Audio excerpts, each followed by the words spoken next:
And one of the things that I've been pursuing for the past 32 years is to understand the mind of God.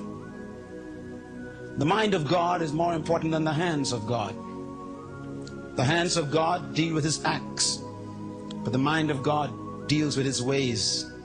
Moses knew the ways of God, the people knew the acts of God, and so those who know the acts of God very rarely have a relationship with God. But those who knows the ways of God, the mind of God, there's an intimacy involved there that develops, that creates a credibility with God that only heaven knows. And Moses had that credibility. And as I pursue to understand this issue of purpose, I discovered that purpose is the most important thing in life.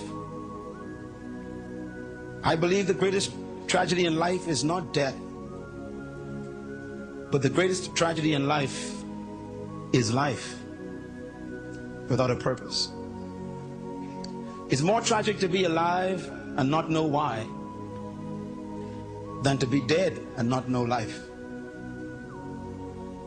And in the book of Proverbs chapter 19 verse 21 is a simple statement that changed my life over 29 years ago.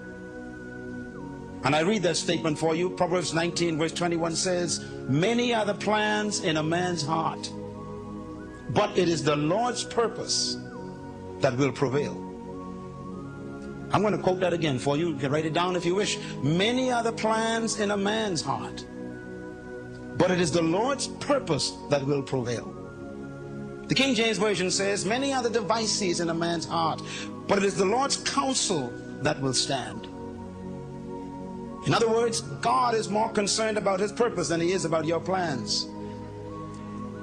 I'm going to quote it just one more time. Listen carefully. "Many are the plans in a man's heart," God says, "but my purpose for that man will prevail."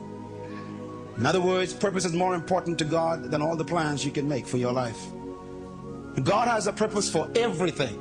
And the word purpose is defined in the Hebrew text as original intent or the will of a mind. Purpose means the original reason why something was created. Purpose means the motivation that started creation. Purpose has to do with the reason for existence. Why something exists is called its purpose. And I've been plagued with this question for all my life. What's the purpose for this? What's the purpose for that? Because I understand that if you don't know why you do something, you will abuse it. If you don't know why you have something, you'll abuse it. That includes your own life.